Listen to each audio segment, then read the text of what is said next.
Chapter 1. The Rising Sun. Japan's Ambitions. Japan in the late 1800s was a country of change. For centuries, it had been isolated. No foreign ships could enter its ports. No foreign ideas could cross its borders. But in 1853, everything changed. American ships arrived. They were big, black, and powerful. Japan could not resist them. The country opened its doors to the world.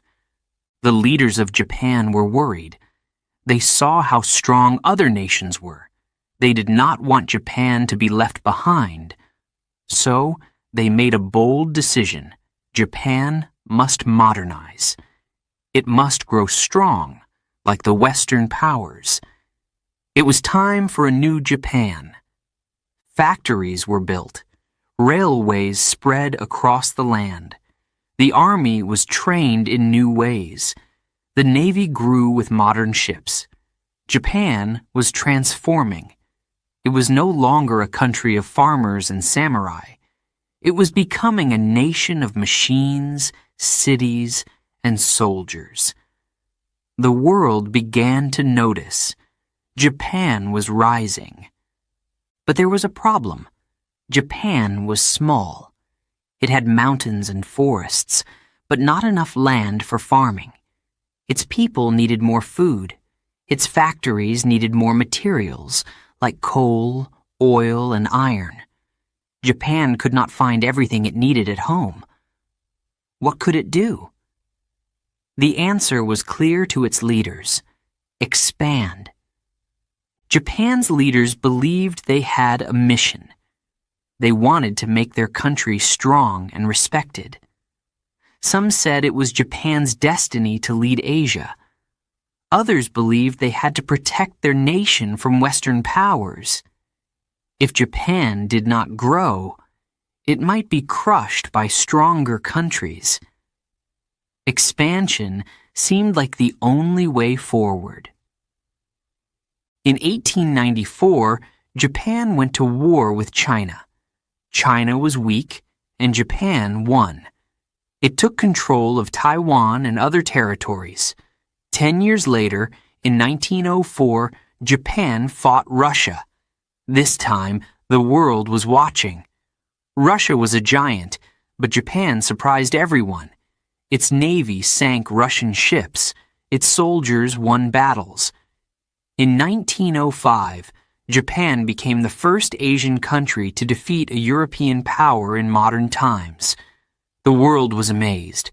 Japan's leaders were proud, but they wanted more.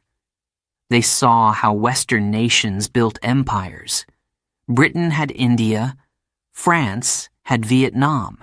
The United States controlled the Philippines. Why not Japan? They believed their nation deserved the same. They looked to Korea and Manchuria, regions rich in resources. Japan began to expand its influence there. But expansion came at a cost. Other countries were watching. They did not trust Japan. Tensions grew. In the 1930s, the world fell into crisis. Economies collapsed. Countries turned inward, struggling to survive. But Japan saw opportunity. It invaded Manchuria in 1931. It set up a puppet government. This action shocked the world. The League of Nations, an international organization, told Japan to stop. But Japan refused. It left the League and continued its plans. Inside Japan, the mood was changing.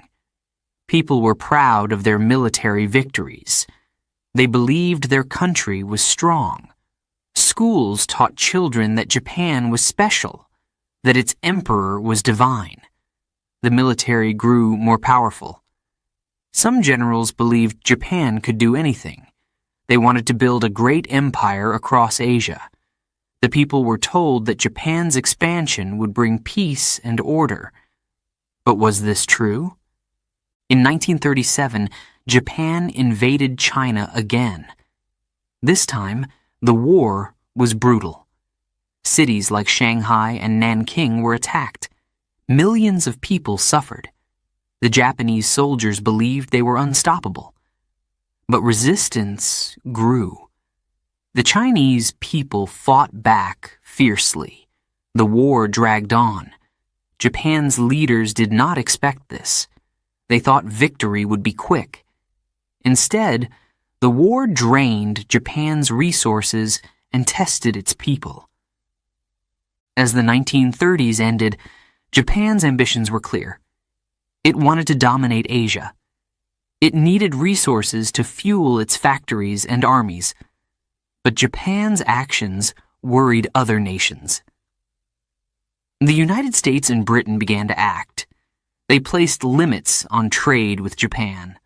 Oil, steel, and other supplies were cut off. Japan faced a tough choice. Should it back down? Or should it fight for what it needed? This was a time of uncertainty. Japan had become a modern power, but it was not yet secure. Its leaders believed they had no choice. Expansion was their only path. But how far would they go? And what price would they pay? The people of Japan were caught in the middle. Many supported their leaders. They believed in their nation's greatness. But others worried about the future. Would Japan's ambitions bring glory or disaster? No one knew what lay ahead. One thing was certain. The rising sun was shining brighter than ever. But storms were coming. Chapter 2. Empire in the Making. The Invasion of China. It was 1937. Japan had grown powerful. Its leaders believed in a dream: to create a great empire. They wanted resources, land, and control. They looked to China, a country rich in land and people. For years, Japan had taken small steps into China, but now it wanted more. Tensions between Japan and China were high. Small clashes happened often. One night in July 1937, near Beijing, shots were fired. No one knows who shot first, but that moment changed everything. Japan used it as a reason to send more troops into China. War had begun. At first, Japan's army moved quickly. It had modern weapons and well-trained soldiers. Chinese forces were weaker. The Japanese captured Beijing, then Shanghai. Each victory made them more confident. They thought the war would be easy. They were wrong. The fighting was brutal. In Shanghai, bombs destroyed homes and shops. Thousands of civilians were killed. Families fled, carrying whatever they could. The streets were filled with crying children, frightened mothers, and wounded men. The sound of gunfire and explosions was everywhere. The city was left in ruins.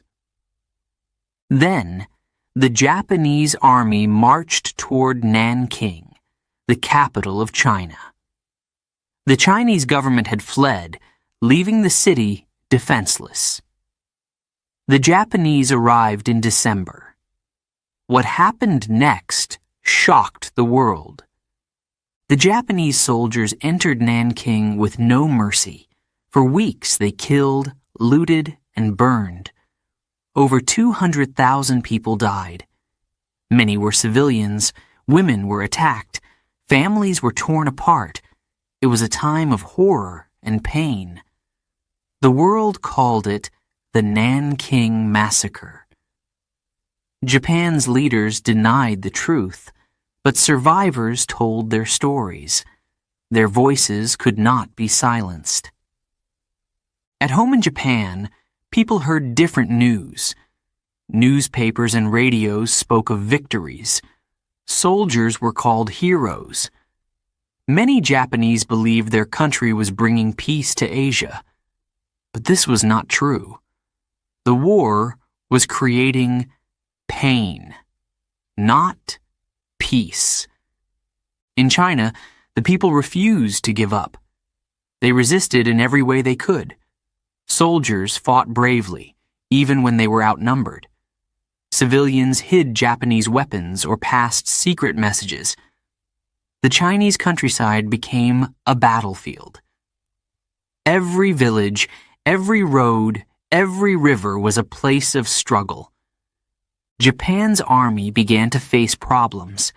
China was much larger than Japan had expected. Its soldiers were spread too thin. Supplies ran low, and the Chinese kept fighting. It was not the quick victory Japan had hoped for. The war dragged on, costing lives and resources. The international community watched. Newspapers in the United States and Europe wrote about the war. Photos of the destruction in Nanking shocked readers. People asked, "How can this happen?" But no one acted. The world was already divided. Germany was rising in Europe, and many nations were focused on their own problems. Japan felt strong. Its leaders believed they were unstoppable. They wanted more than China. They dreamed of an empire that stretched across Asia. But their dream was dangerous. It ignored the suffering of millions. It ignored the limits of Japan's power.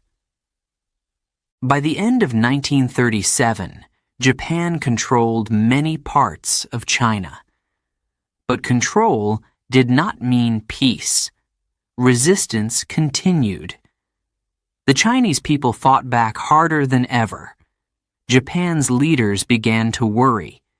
They had started a war they could not easily end. Life for Japanese soldiers was not easy. Many were far from home, tired, and afraid. Some questioned what they were doing.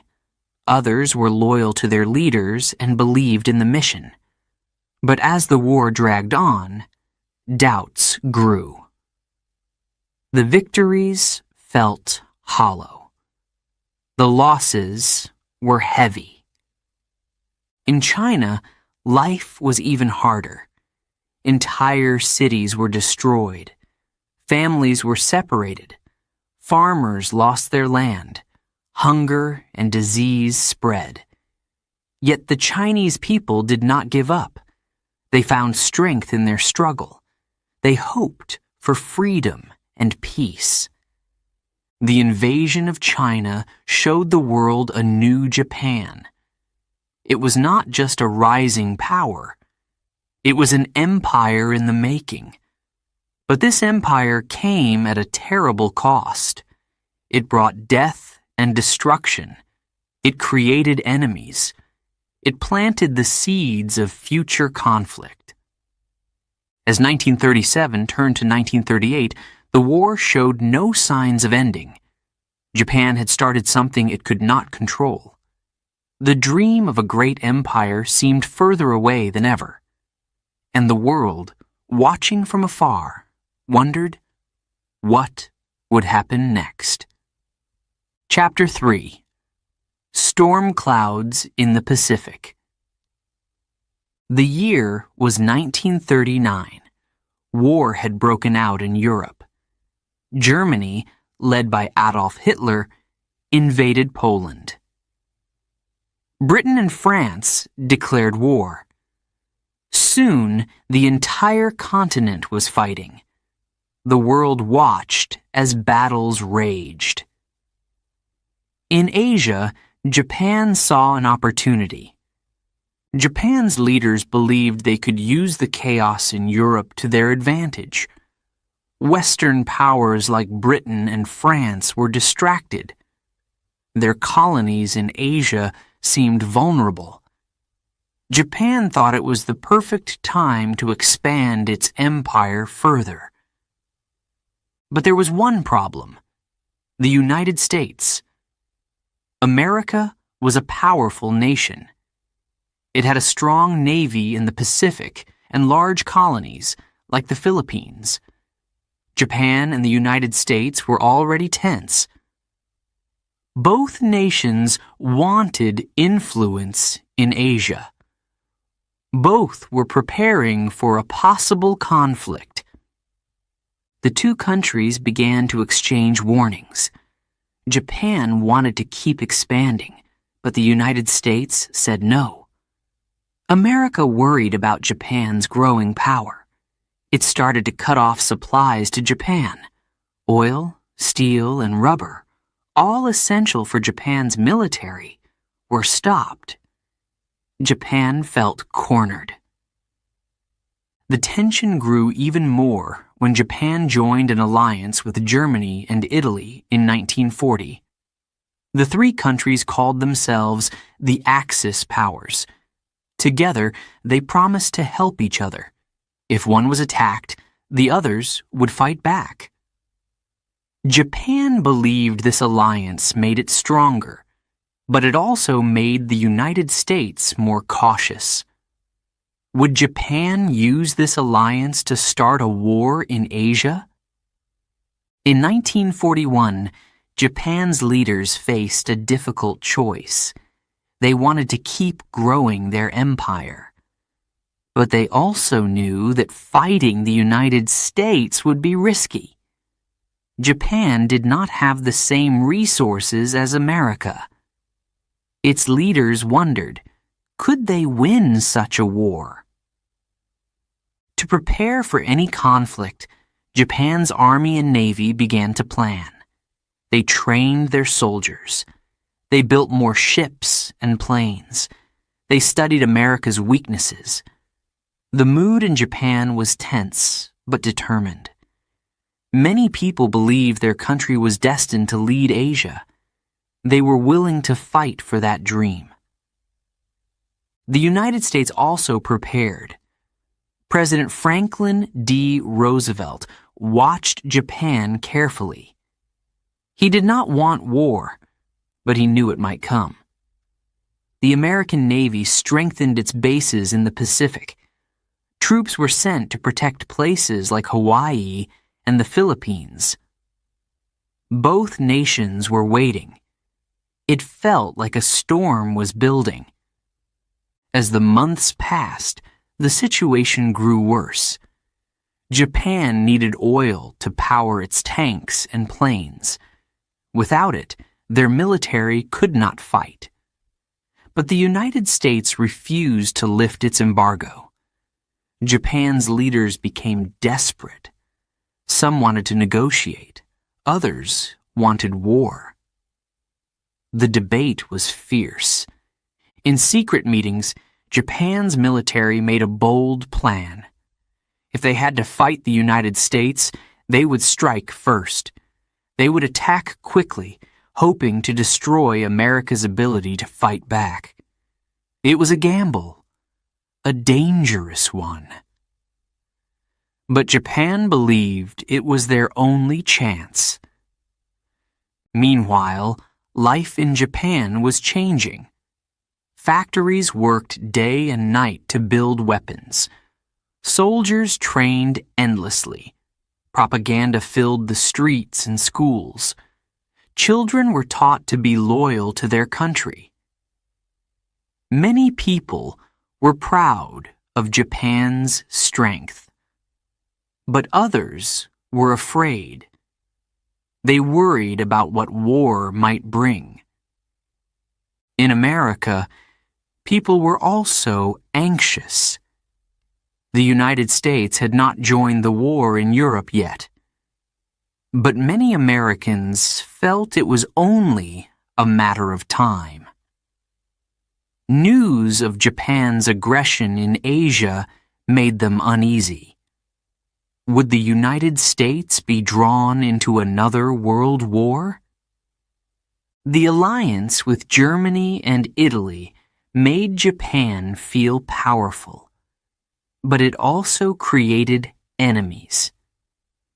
Britain, the Soviet Union, and the United States watched the Axis powers closely. They knew these nations wanted to dominate the world. The question was, how far would they go? By late 1941, the storm in the Pacific was ready to break. Diplomats from Japan and the United States met to discuss peace.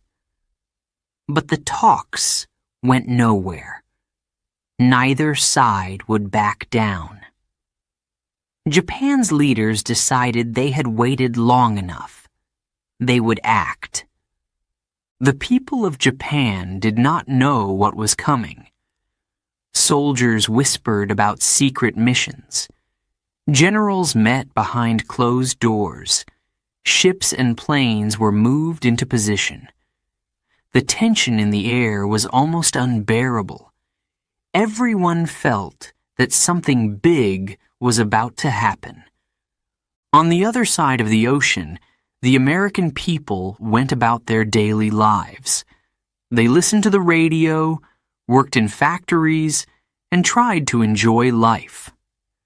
But many felt uneasy. The Pacific seemed so far away, yet the danger felt close. Chapter 4. The Road to Pearl Harbor.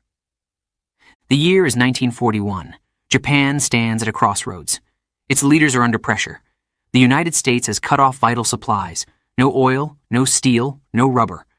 Without these, Japan's factories cannot run. Its ships and planes cannot move. The empire's dream of expansion seems to be slipping away. Japan's leaders gather in secret meetings. They argue about what to do. Some want to negotiate with the United States. Others believe there is only one solution: war. The military grows louder. They say Japan must act now.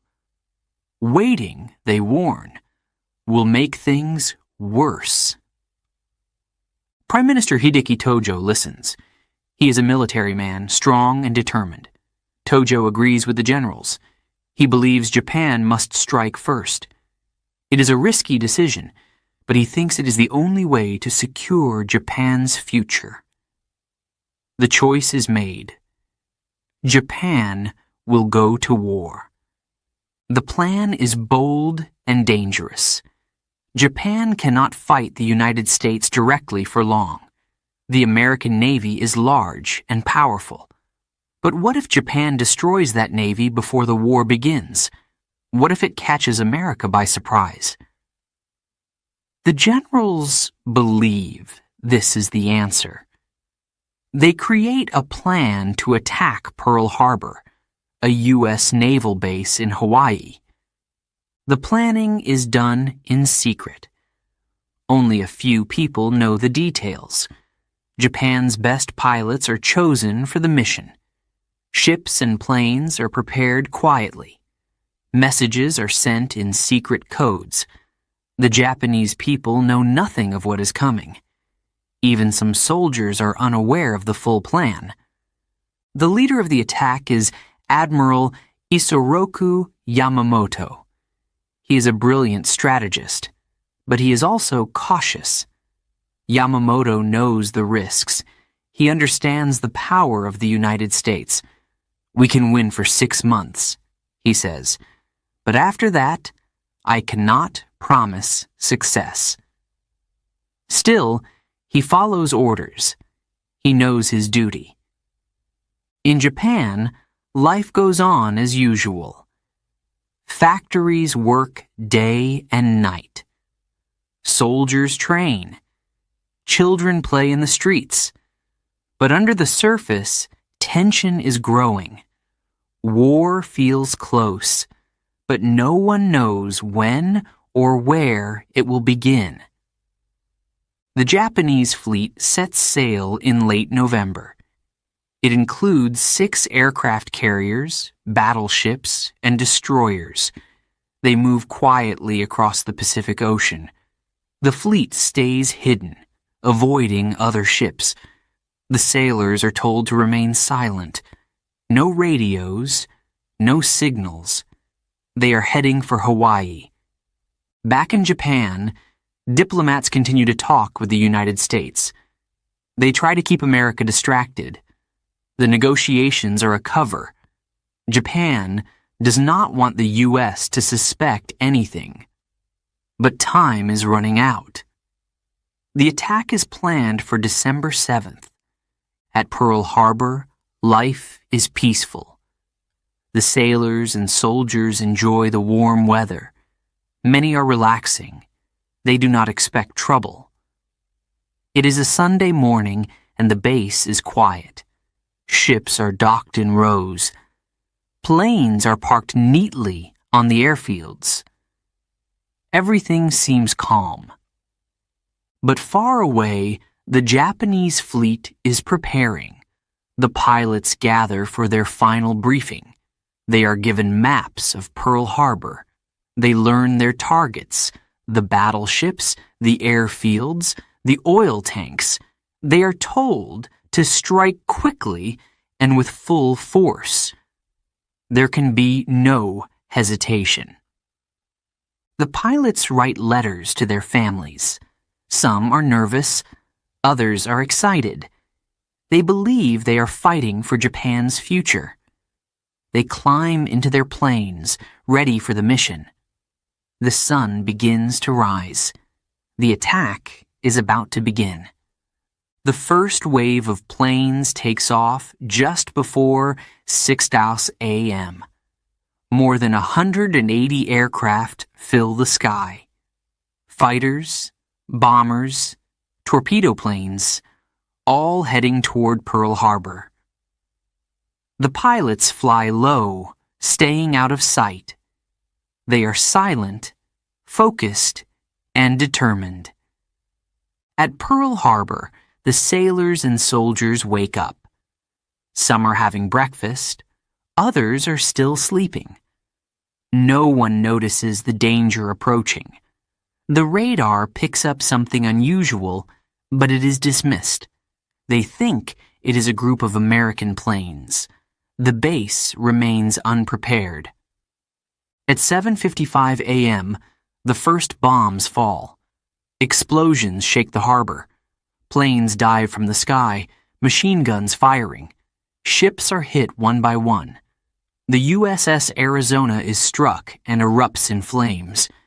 Sailors jump into the water, trying to escape the burning ships. The air is filled with smoke and chaos. The attack is swift and deadly. The second wave of Japanese planes arrives shortly after the first. More bombs fall. More ships are destroyed. The airfields are attacked. Planes on the ground are set on fire. The sound of explosions, gunfire, and sirens fills the air. It is a scene of destruction. The Americans fight back as best they can. Anti-aircraft guns fire into the sky. Some planes manage to take off and engage the attackers. But the surprise is complete. The damage is done. By 9:45 a.m., the attack is over. The Japanese planes return to their carriers. They have lost only a few pilots. The mission is considered a success. But in Japan, Admiral Yamamoto is not celebrating.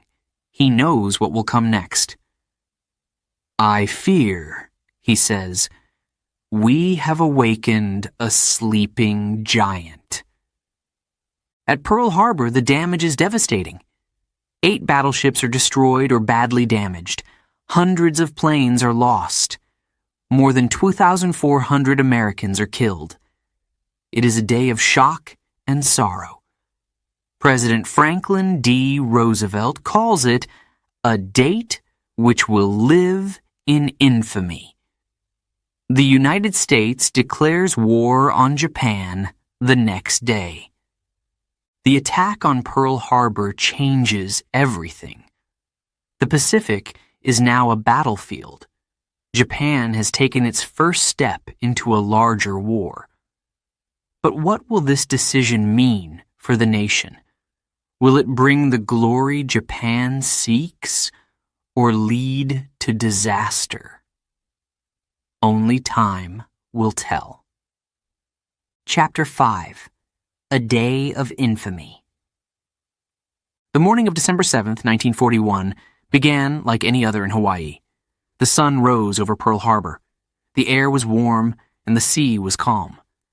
Soldiers and sailors at the naval base were starting their day. Some were having breakfast. Others were writing letters home. The air was filled with the sounds of everyday life: laughter, footsteps, and the hum of engines. But far out to sea, something unusual was happening. Japanese planes were in the air. Their engines roared as they flew closer to Pearl Harbor. The pilots were focused. Their mission was clear: attack and destroy the American fleet. The surprise had to be perfect. At 7:55 a.m., everything changed. The first bombs fell, and the world seemed to explode. Planes dived from the sky, their guns firing. Ships were hit. The USS Arizona, a massive battleship, took a direct hit. The explosion was so powerful it shook the harbor.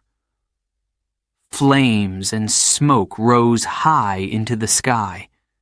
Sailors on board had no chance to escape. The ship sank quickly, taking over 1,000 lives. The sailors and soldiers at Pearl Harbor were caught off guard. Many were still in their bunks. They ran to their stations, confused and scared. The noise was deafening. Bombs exploded. Guns fired.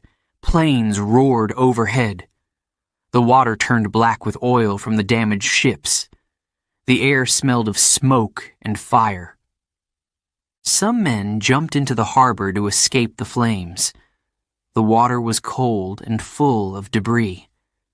Others tried to fight back. Anti-aircraft guns began firing into the sky. A few American planes managed to take off. They fought bravely. But it was not enough. The Japanese attack was too sudden, too powerful.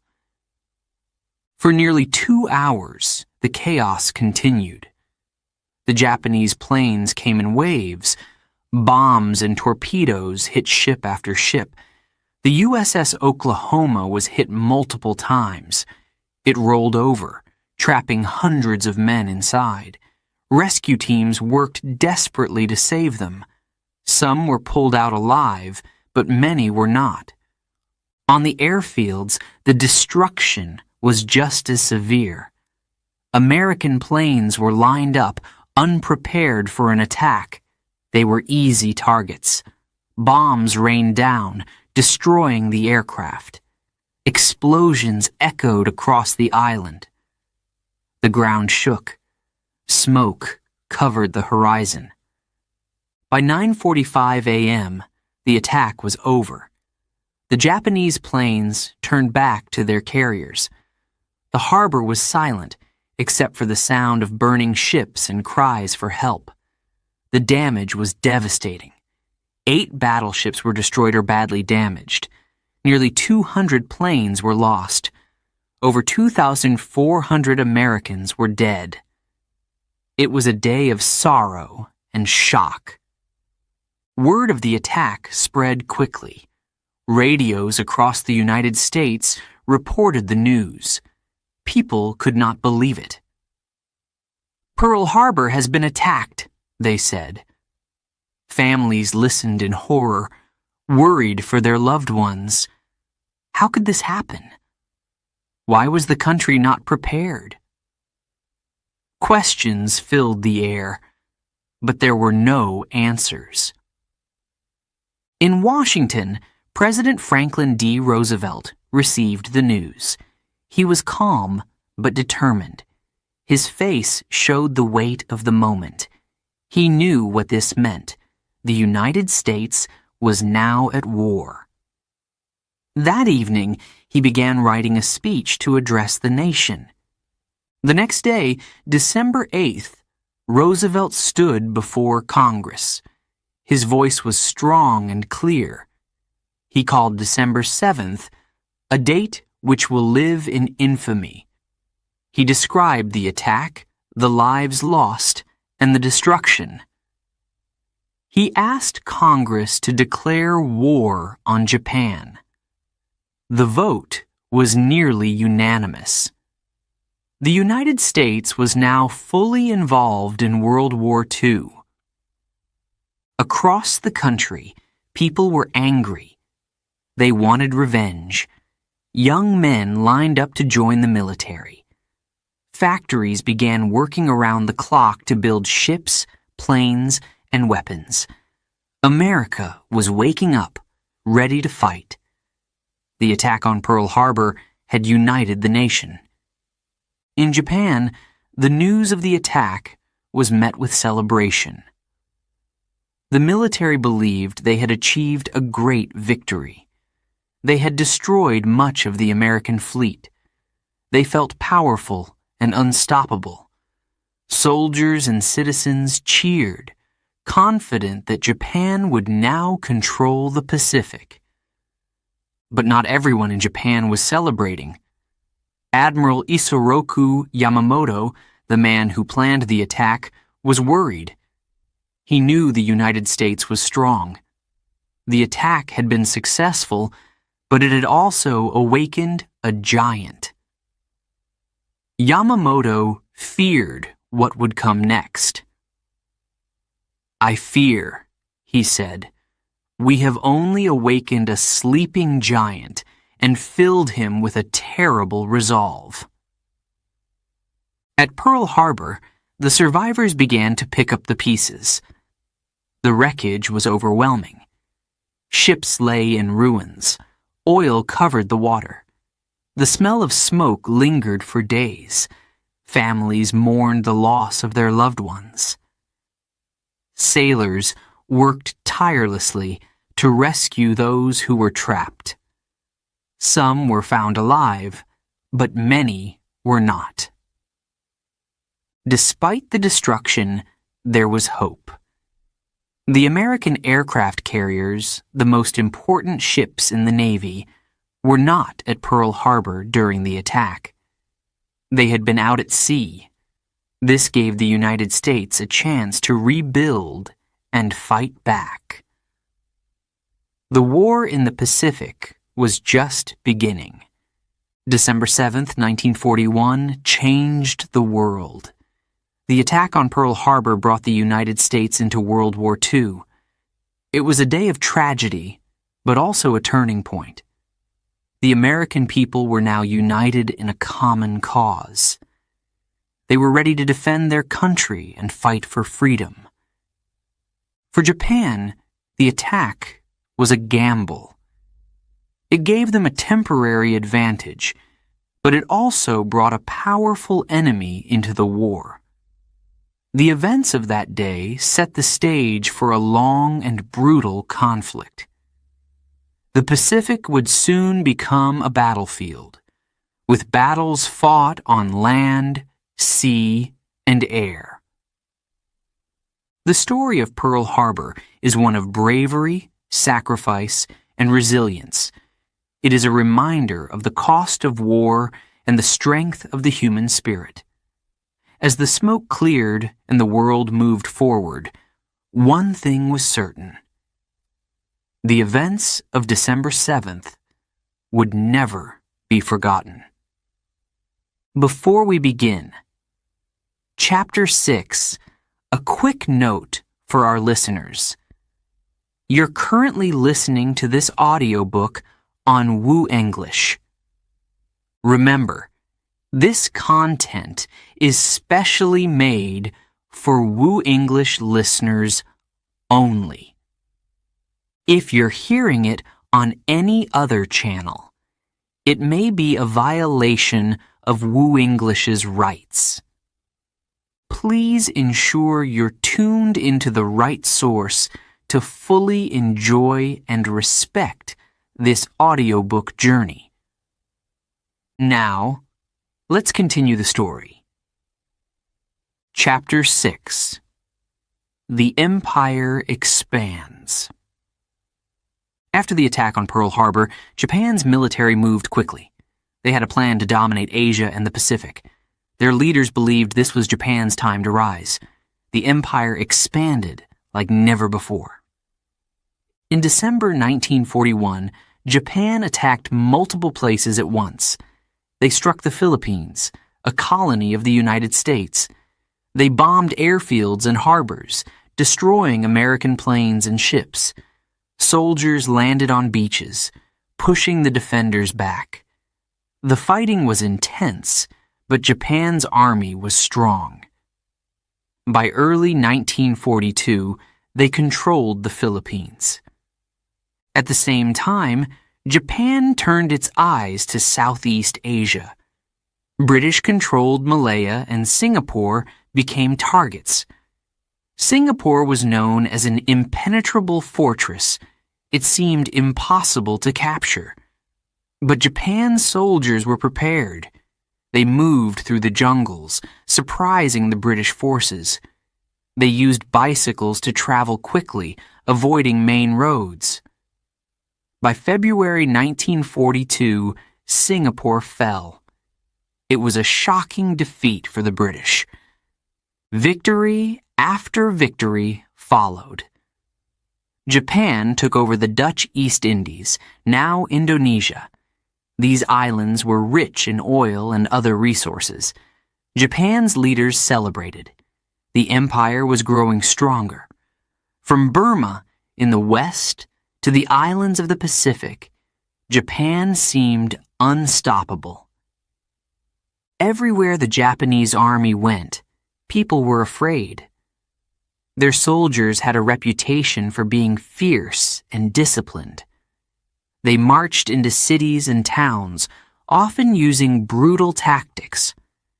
Civilians were forced to work for the Japanese military. Many were treated harshly. In some places, entire villages were destroyed. The people of Asia lived in fear. But not everyone accepted Japan's rule. In the Philippines, resistance fighters formed groups. They hid in the mountains and jungles. They attacked Japanese supply lines and ambushed soldiers. These guerrilla fighters inspired hope among the people. The Japanese army struggled to stop them. In other countries, resistance grew too. In Burma, local fighters joined with British forces to challenge Japan. In China, the war continued. The Chinese people refused to give up, even as Japanese forces controlled large parts of their country. Across Asia, Japan faced small but determined enemies.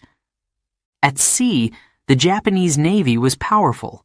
Their ships and planes dominated the Pacific, but cracks began to show. In April 1942, American planes bombed Tokyo. It was called the Doolittle Raid. The attack caused little damage, but it shocked Japan. How had the Americans reached their homeland? The Japanese people began to worry. Maybe they were not as safe as they thought. The United States was preparing to fight back. Factories across America worked day and night, building ships, planes, and weapons. Young men joined the military, ready to defend their country. Japan's leaders knew the Americans were coming. They needed to strengthen their hold on the Pacific before it was too late. By mid-1942, Japan controlled much of the Pacific. They occupied islands like Guam and Wake Island. They moved closer to Australia, threatening its safety. The people of Australia feared an invasion. But help was on the way. The United States sent troops and supplies to defend the region. Japan's expansion reached its peak in early 1942. The empire was vast, stretching across thousands of miles. But holding such a large area was difficult. Supply lines were long, soldiers were tired, resources were stretched thin, and the United States was growing stronger every day. In June 1942, everything changed. The Japanese Navy planned to attack Midway, a small island in the Pacific. They wanted to destroy the American fleet. But the Americans had broken Japan's secret codes. They knew the attack was coming. At the Battle of Midway, the United States struck back. They sank 4 Japanese aircraft carriers, a devastating loss. It was a turning point in the war. After Midway, Japan's expansion slowed. The victories that once came so easily were harder to achieve. Resistance movements grew stronger. American forces began their counterattacks. Japan's leaders realized they faced a long and difficult war. For the people of Asia, life under Japanese rule was harsh. Food was scarce. Families lived in fear. Many worked as forced laborers for the Japanese army. But they also found ways to resist. Secret groups formed, sharing information and planning sabotage. Their courage inspired others to fight back. In Japan, the mood was changing. At first, people had celebrated the victories. They believed in their nation's strength. But as the war dragged on, doubts grew. Families worried about their loved ones fighting far from home. Food shortages became common. The Japanese people began to feel the strain of war. By the end of 1942, the Japanese Empire was still vast, but its future was uncertain. The United States was advancing. The people of Asia were resisting.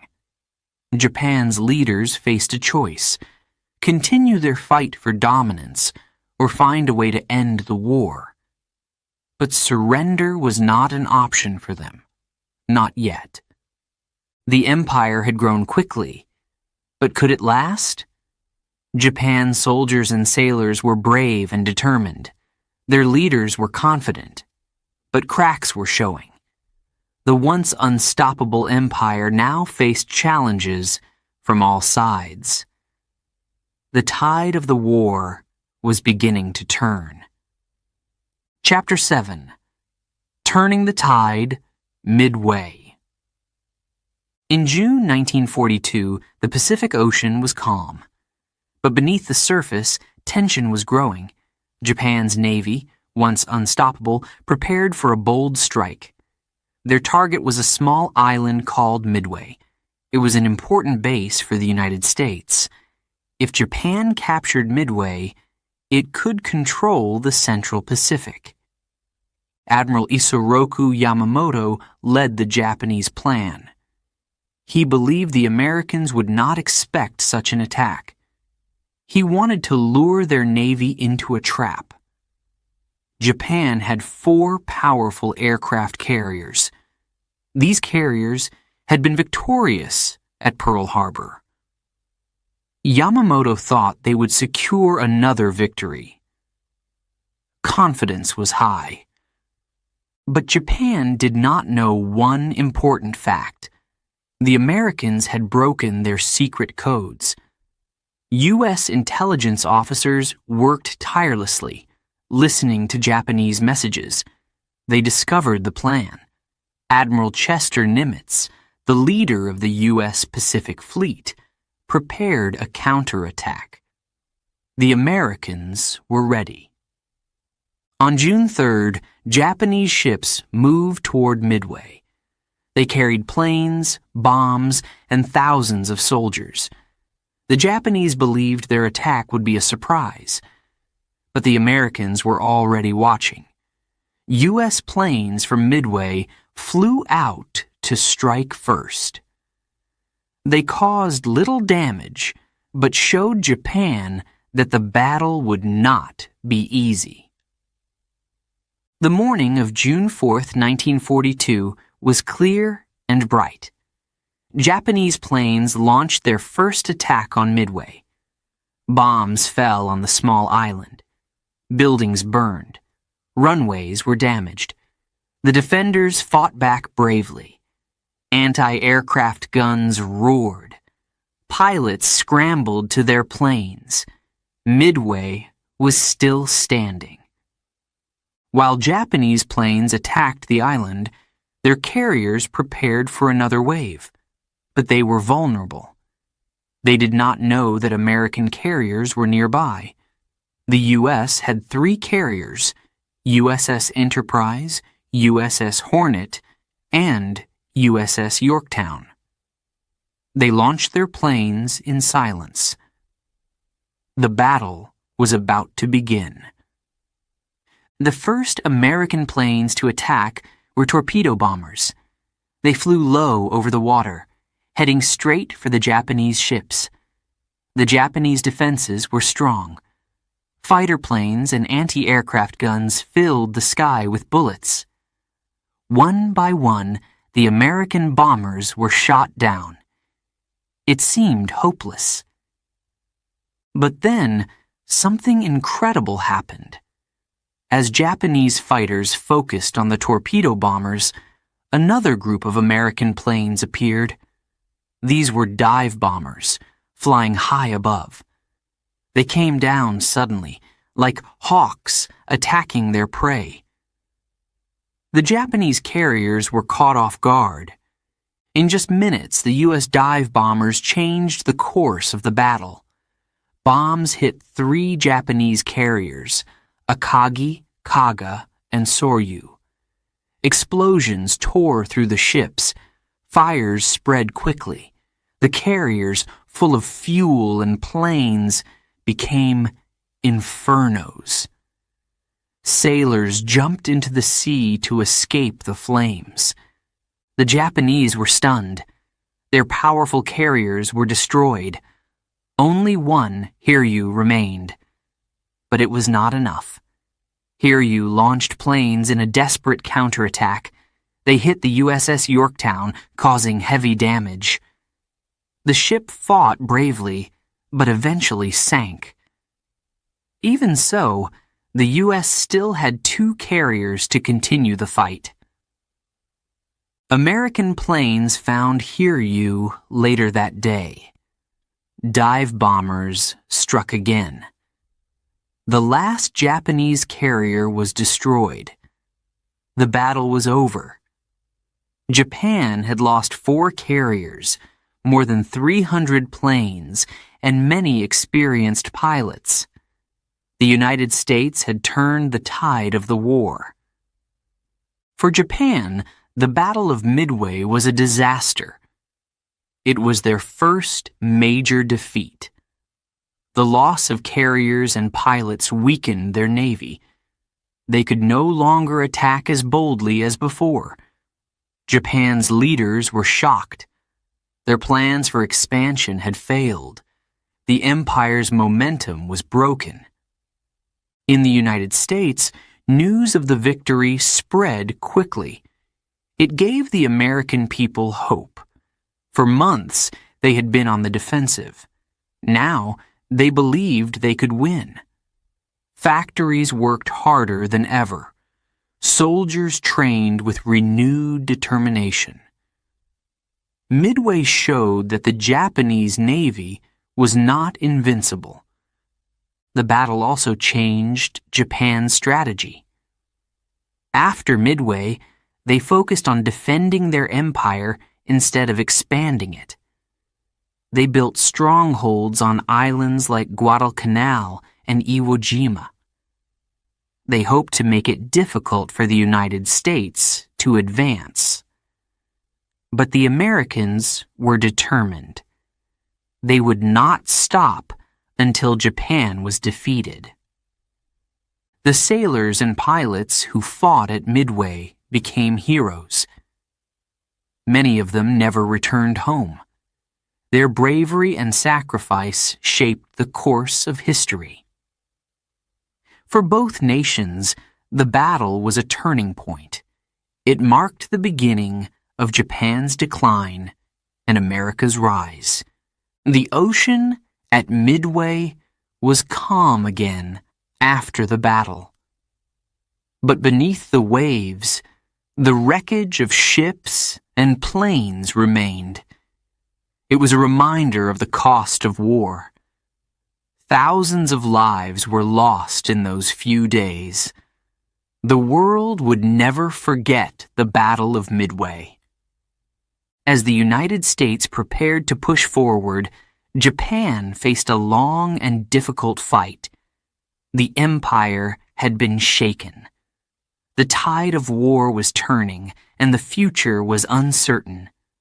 For the first time, Japan's leaders realized they could lose.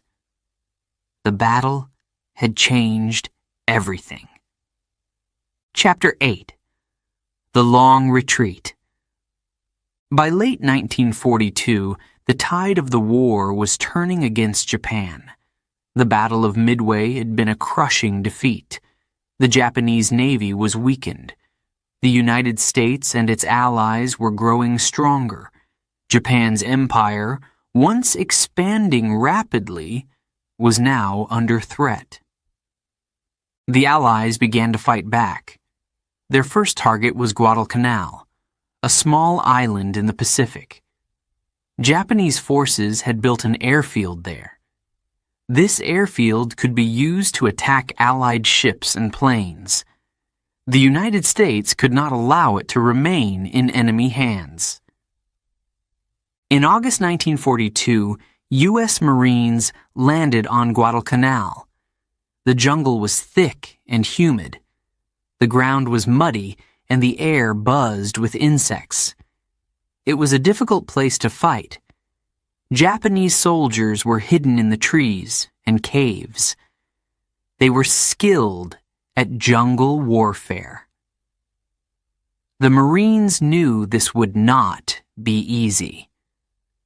The fighting on Guadalcanal was brutal. Soldiers on both sides suffered. At night, the jungle came alive with the sounds of battle. Gunfire echoed through the trees. Grenades exploded in the darkness. The Japanese launched fierce attacks, but the Americans held their ground. Supplies were scarce. Food, medicine, and ammunition had to be brought in by ship.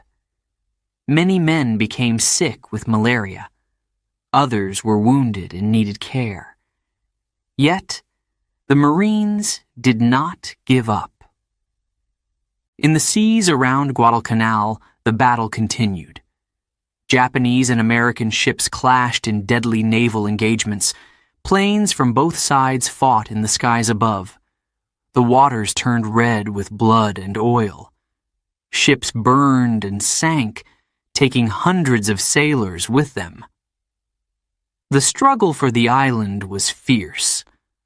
Finally, after 6 months of fighting, the Japanese withdrew from Guadalcanal in February 1943. It was a hard-fought victory for the Allies. For Japan, it was another step backward. The empire was beginning to shrink. As the Allies pushed forward, Japan faced more defeats. In the Philippines, U.S. forces returned to reclaim the islands. In Burma, the British and their allies advanced. Across the Pacific, island after island, fell to the Allies. Each battle brought Japan closer to its homeland. The Japanese army fought bravely, but suffered heavy losses. Supplies were running out. Soldiers went without food for days. Ammunition was scarce. Many fought with whatever they could find: knives, sticks, even their bare hands. Despite this, they refused to surrender. Japan's leaders demanded total loyalty. Soldiers were told it was better to die than to be captured. This belief led to tragic losses. Civilians also paid a high price. In the Philippines, Japanese forces killed thousands of people during their retreat. Entire villages were burned. Families were torn apart. The suffering was immense, yet resistance grew. In many places, civilians joined the fight against Japan. They worked with Allied forces, sharing information and sabotaging Japanese operations. Back in Japan, life was becoming harder. The once proud nation was now struggling. Food was scarce. Bombings by Allied planes destroyed cities and factories. Families worried about loved ones fighting far away. The government told the people to remain strong.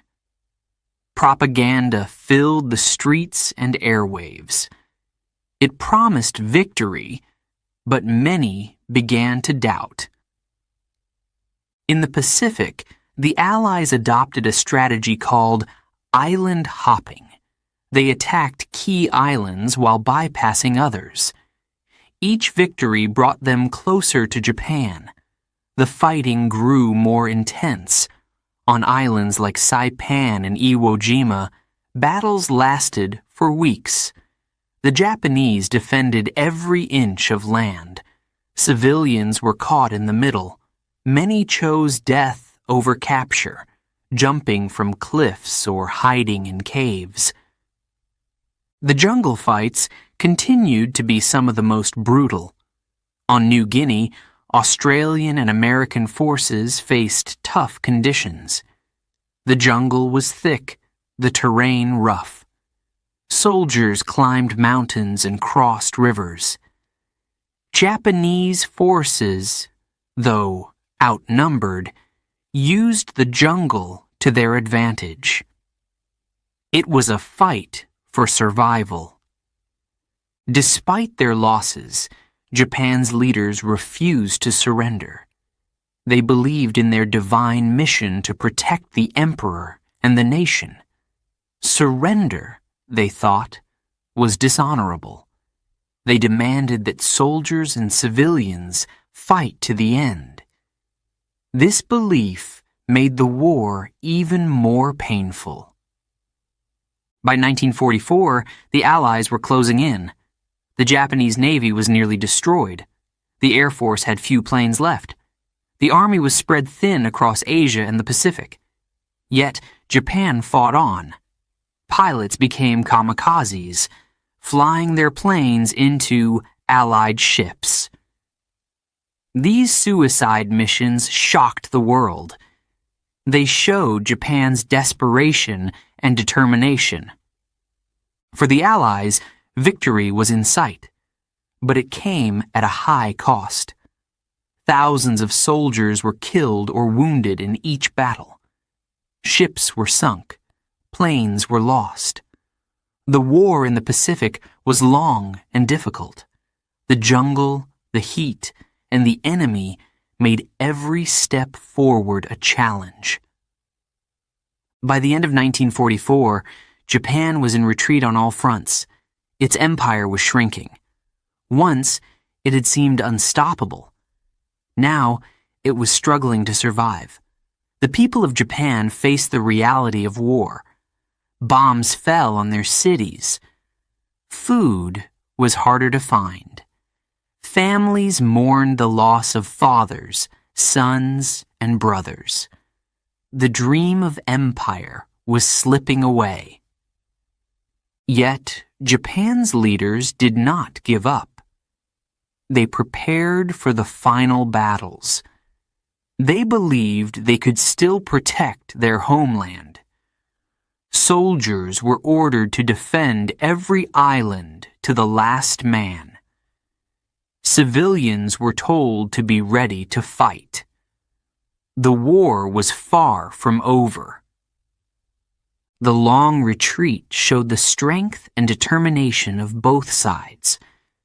Japan's soldiers fought bravely, even when the odds were against them. The Allies showed great courage, pushing forward despite heavy losses. The war was entering its final stage, but the cost of victory would be high. Chapter 9.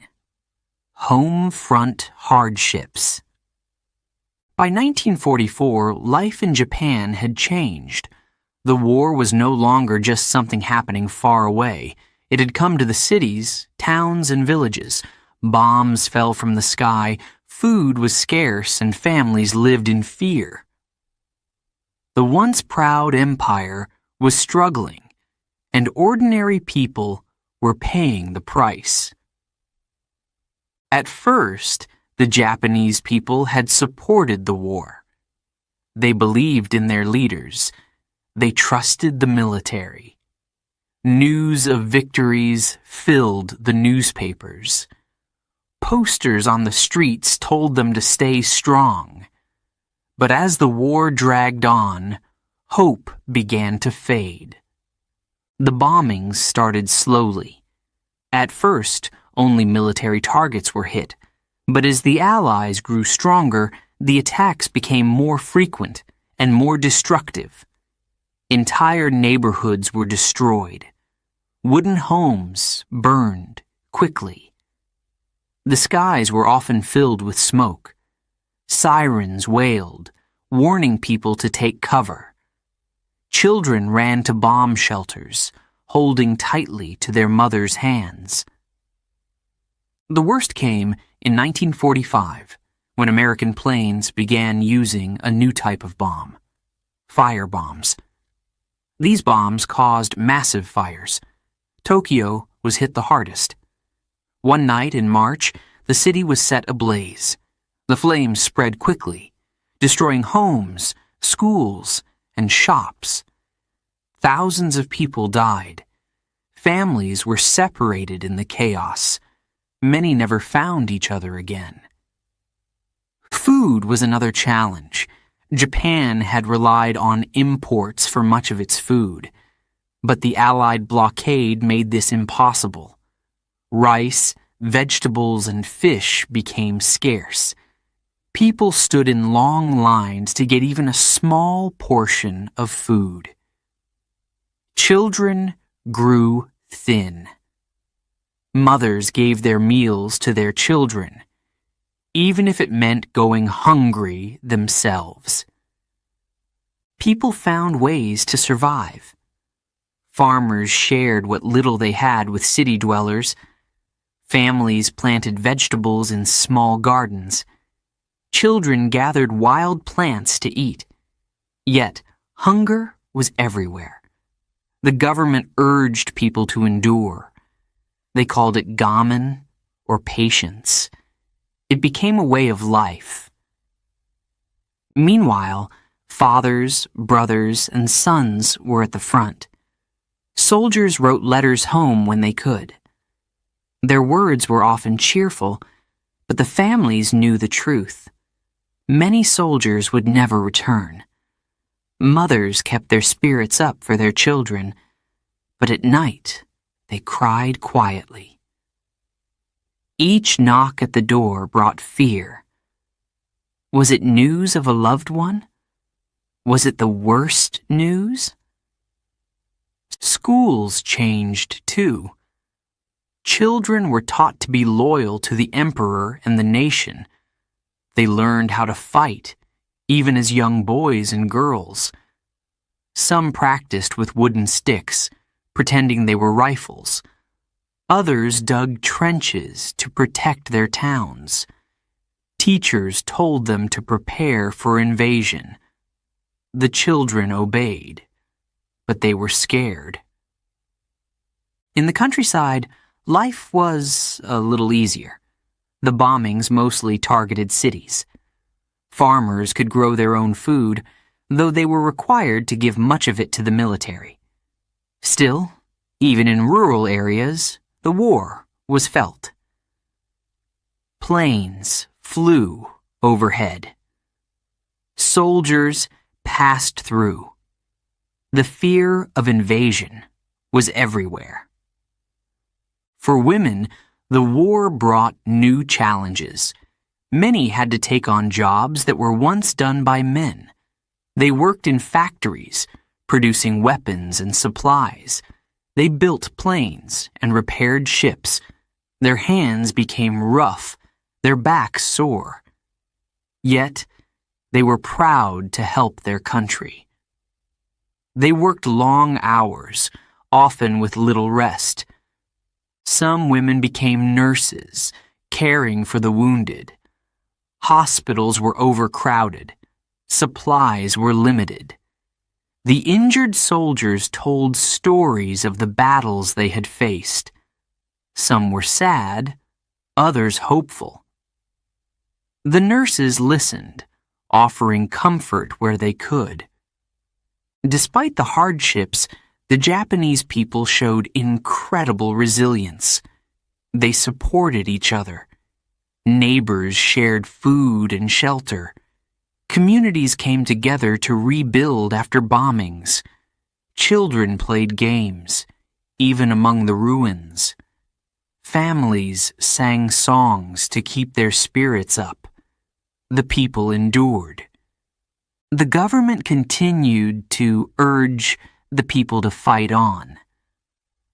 Radio broadcasts spoke of honor and sacrifice. Posters encouraged everyone to give their all for the emperor. Even as cities burned and soldiers died, the message remained the same. Never give up. But doubts were growing. Some wondered if the war could be won. They saw the destruction, the hunger, the loss. Still, they could not speak out. To question the war was dangerous. It could lead to arrest, or worse. By 1945, Japan was struggling to survive. The cities were in ruins. The countryside was stretched thin. The people were tired. Yet, they kept going. They believed they had no choice. Surrender was unthinkable. Their leaders told them to prepare for the final battle. Everyone, men, women, and children, would fight to defend the homeland. Despite the hardships, there were moments of kindness and hope. A mother shared her last bowl of rice with a stranger. A teacher comforted her students during an air raid. A soldier sent home a small gift, a flower he had picked, pressed into a letter. These small acts reminded people of their humanity, even in the darkest times. As the war drew closer to its end, the hardships grew worse. Bombs fell daily. Hunger became unbearable. Families clung to each other, waiting for the war to end. They prayed for peace, though they did not know how it would come.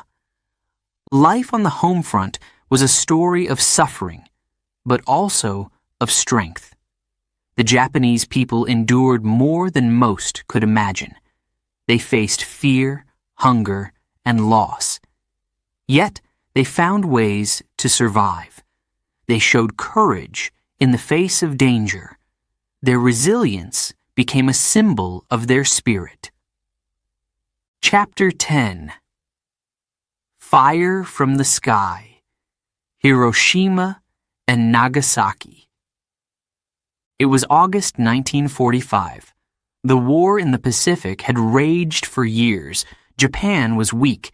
Its cities were in ruins. Food was scarce. Yet the war continued. Japan's leaders refused to surrender. The Allies wanted to end the conflict. They turned to a new and terrifying weapon, the atomic bomb. On the morning of August 6, 1945, the city of Hiroshima was calm. People were starting their day. Children walked to school. Workers headed to factories. Mothers prepared breakfast. No one knew what was coming. High above the city, an American B-29 bomber named Enola Gay flew silently. On board was a single bomb called Little Boy. It was unlike any bomb ever used before. At 8:15 a.m., the bomb was released. It fell for 43 seconds before exploding in the air above Hiroshima. In an instant, the city was engulfed in light. A blinding flash turned night into day. Then came the heat, unimaginable, burning everything it touched. Buildings collapsed. Trees burst into flames. People near the explosion were vaporized. Those farther away were thrown to the ground. Their skin burned. A mushroom cloud rose high into the sky. The sound of the explosion echoed for miles. Survivors screamed in terror. The streets were filled with rubble and fire. The rivers ran red. Tens of thousands of people died instantly. Many more were injured. The scale of destruction was unimaginable. Those who survived faced a nightmare. Fires spread across the city. Survivors searched for loved ones. Many were horribly burned, their skin hanging in strips. Hospitals were overwhelmed. Doctors worked tirelessly, but there was little they could do. The injured begged for water. Many died before help could reach them. The people of Hiroshima could not understand what had happened. Some thought it was a massive air raid. Others believed it was a new kind of weapon. Few could comprehend the true power of the atomic bomb. The city, once full of life, was now a wasteland. 3 days later, on August 9th, 1945, it happened again. This time, the target was Nagasaki. Another B-29 bomber carried a bomb called Fat Man. The bomb was dropped at 11:02 a.m. It exploded over the city, causing massive destruction. The hills around Nagasaki contained the blast, intensifying its impact. In Nagasaki, as in Hiroshima, tens of thousands died instantly. Buildings crumbled. Fires raged. Survivors wandered the streets, dazed and injured. The horrors of the first bombing were repeated. Once again, the world saw the unimaginable power of nuclear war. The survivors, known as hibakusha, carried the scars of the bombings for the rest of their lives. Many suffered from burns and radiation sickness. Some lost entire families. Others were haunted by memories of that day. They told their stories so the world would never forget. In the days following the bombings, Japan faced a terrible reality. The atomic bombs had destroyed 2 cities. Millions of lives were shattered. The Allies demanded surrender. Japan's leaders were divided. Some wanted to fight on. Others knew the war was lost. On August 15th, 1945, Emperor Hirohito spoke to the nation. It was the first time the Japanese people had heard his voice. He announced Japan's surrender.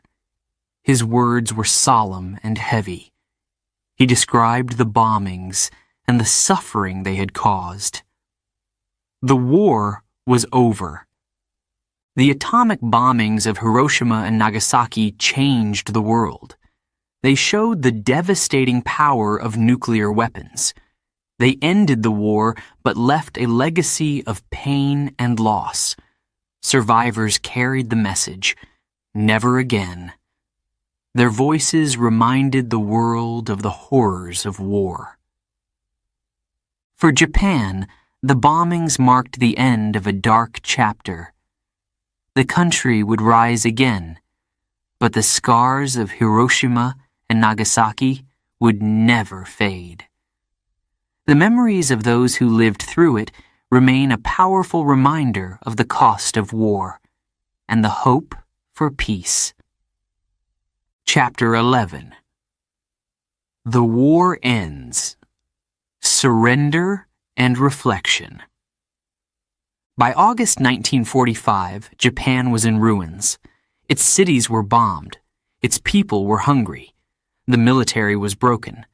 The atomic bombings of Hiroshima and Nagasaki had brought unimaginable destruction. Japan's leaders knew the war could not continue. It was time to surrender. The decision was not easy. For years, Japan's government had told its people that surrender was dishonorable. Soldiers were trained to fight to the death. Civilians were told to prepare to defend their homeland. But now, surrender was the only option. On August 15, 1945, a historic event occurred. Emperor Hirohito spoke to the Japanese people. It was the first time they had ever heard his voice. His message was broadcast on the radio. People gathered around in silence, straining to hear his words. The emperor's voice was calm and serious. He announced that Japan would surrender. He spoke of the terrible power of the atomic bombs and the suffering they had caused. He said the decision was made to save lives and to bring peace. Many listeners cried. Some were relieved. Others felt deep sadness and shame. The war was over. On September 2nd, 1945, the formal surrender took place. Representatives of Japan and the Allied forces met aboard the USS Missouri, a large battleship anchored in Tokyo Bay. The Japanese officials signed the surrender documents. General Douglas MacArthur, representing the Allies, spoke of peace and rebuilding. The ceremony was brief, but emotional. The long war had finally come to an end. As the news spread, soldiers and civilians reacted in different ways. Japanese soldiers stationed in distant places heard the announcement with disbelief. Some had fought for years, enduring hunger and disease. Now, they were told to lay down their weapons. For many, it was a bitter moment. They had dreamed of victory, but now they faced defeat. In Japan, the mood was somber. Families waited anxiously for their loved ones to return home. Trains brought soldiers back from the front lines. Many were thin, tired, and injured. They carried stories of battles, hardships, and loss. Some soldiers felt guilt for surviving when so many had died. The cities were filled with rubble. Streets were crowded with people searching for food or rebuilding their homes. Children played among the ruins, their laughter a rare sound of hope. Communities came together to share what little they had. The Japanese people began the long process of healing. For many, the end of the war brought mixed emotions. There was relief that the fighting had stopped. But there was also grief for the millions who had died. Families mourned fathers, sons, and brothers. Survivors of Hiroshima and Nagasaki carried the physical and emotional scars of the bombings. The pain of loss was everywhere.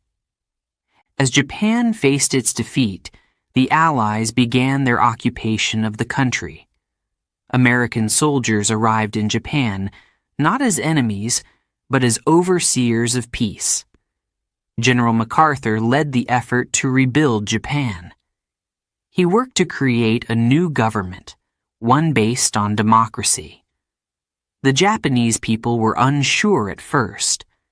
They had been told to fear the Americans. But over time, they saw that the occupation was focused on rebuilding, not revenge. Japan began to reflect on the cost of the war. The numbers were staggering. Millions of soldiers and civilians had died. Entire cities were destroyed. Families were broken. The Japanese people realized the war had brought more suffering than victory. Many began to question the decisions of their leaders. The surrender was also a turning point for the world. The use of atomic bombs shocked humanity. People everywhere asked if such weapons should ever be used again. The world had seen the horrors of war, and many hoped for lasting peace. In the years that followed, Japan worked to rebuild. Factories reopened. Schools were rebuilt. Farmers returned to their fields. People found strength in each other. They wanted to create a better future. The spirit of resilience was strong. The war taught Japan many lessons. It showed the dangers of unchecked power and the cost of war. It also taught the value of peace and cooperation. Japan's leaders vowed never to repeat the mistakes of the past. The people embraced a new vision for their country, one based on peace, prosperity, and progress. The soldiers who returned home faced their own challenges. Some struggled to find work.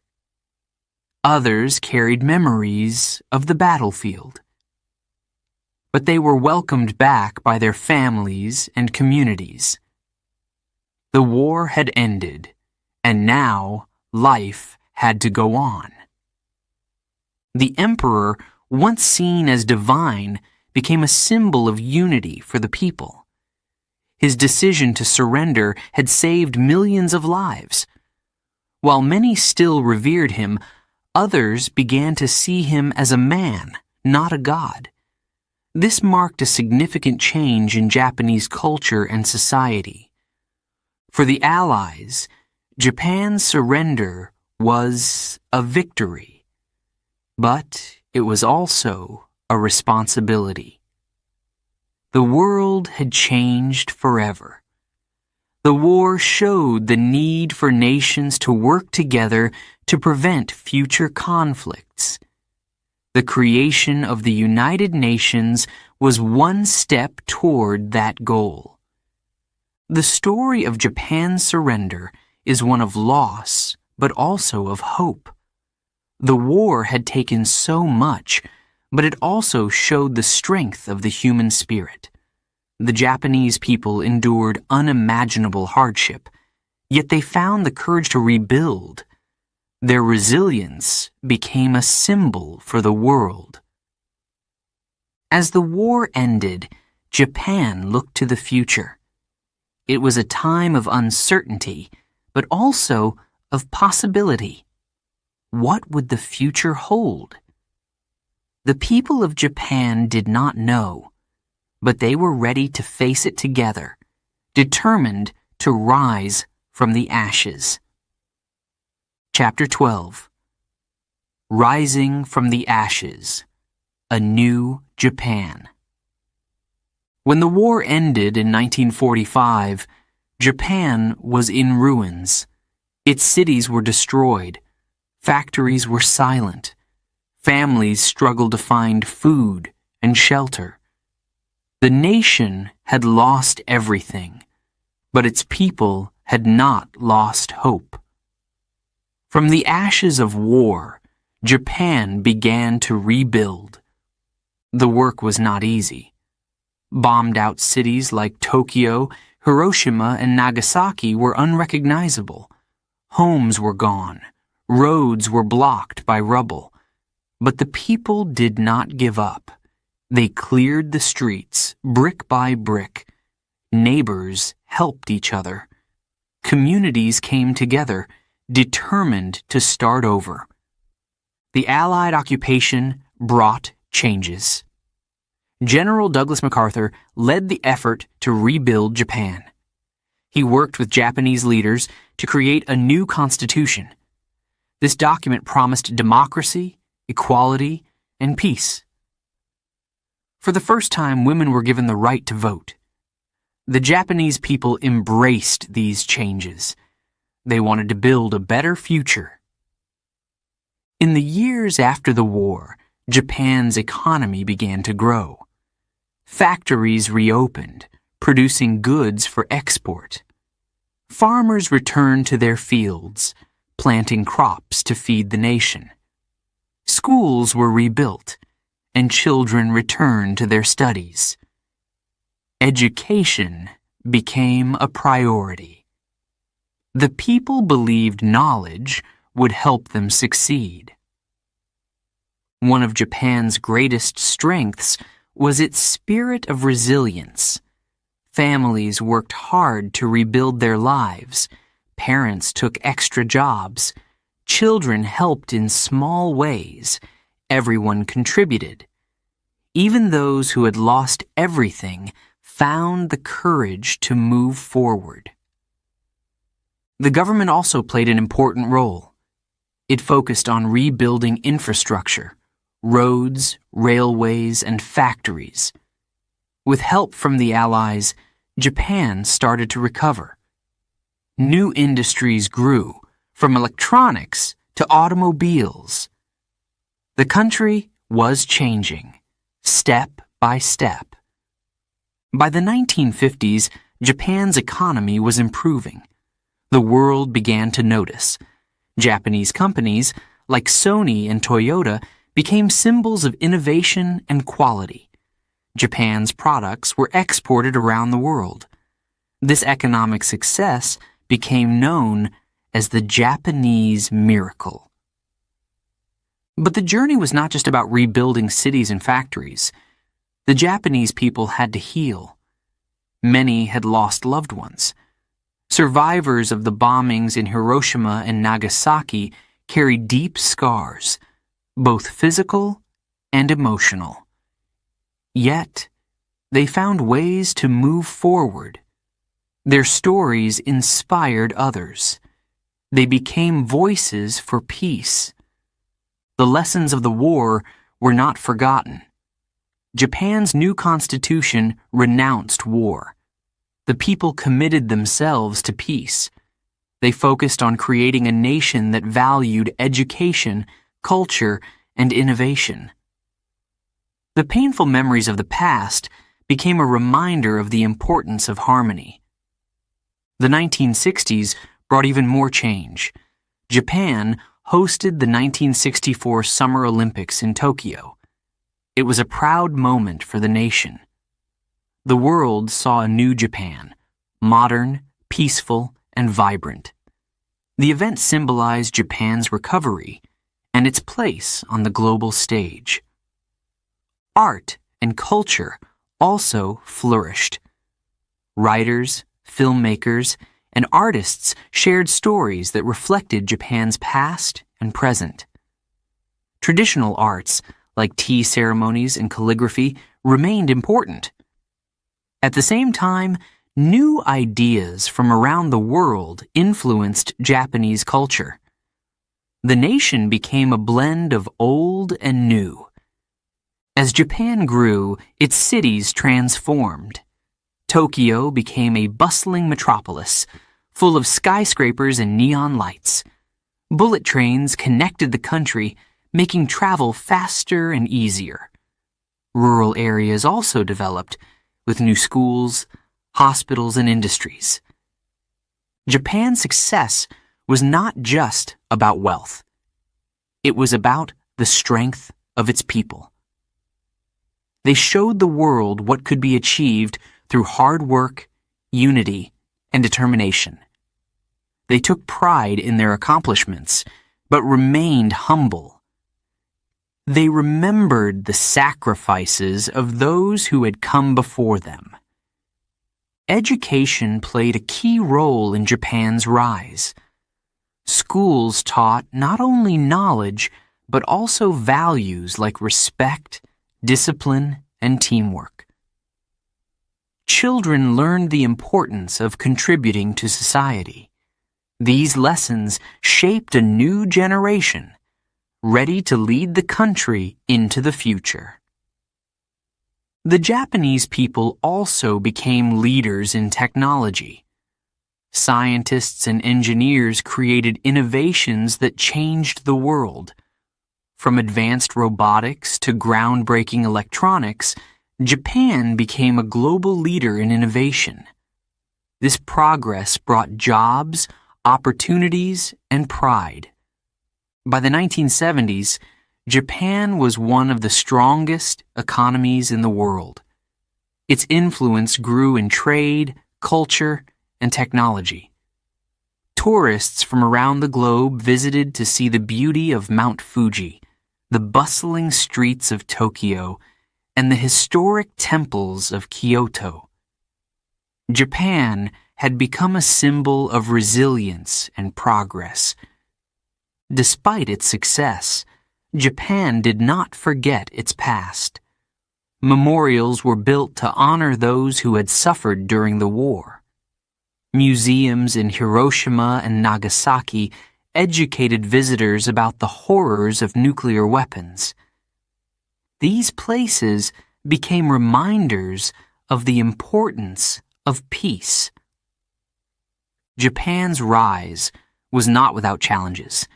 Natural disasters, like earthquakes and typhoons, tested the nation's strength. Economic slowdowns brought uncertainty.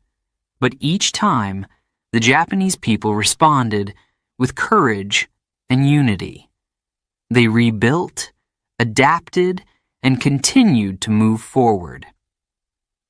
Today, Japan is known as a peaceful and prosperous nation. Its cities are vibrant, its industries are innovative, and its culture is respected worldwide. The journey from war to recovery was long and difficult, but it showed the strength of the human spirit. The story of Japan's rise is a story of hope. It reminds us that even in the darkest times, there is a way forward. The resilience of the Japanese people inspires us to face challenges with courage and determination. Their journey is a testament to the power of unity and the will to overcome.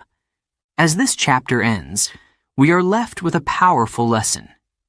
From the ashes of war, a nation can rebuild. From loss and hardship, a new future can emerge. Japan's story is one of transformation, resilience, and hope.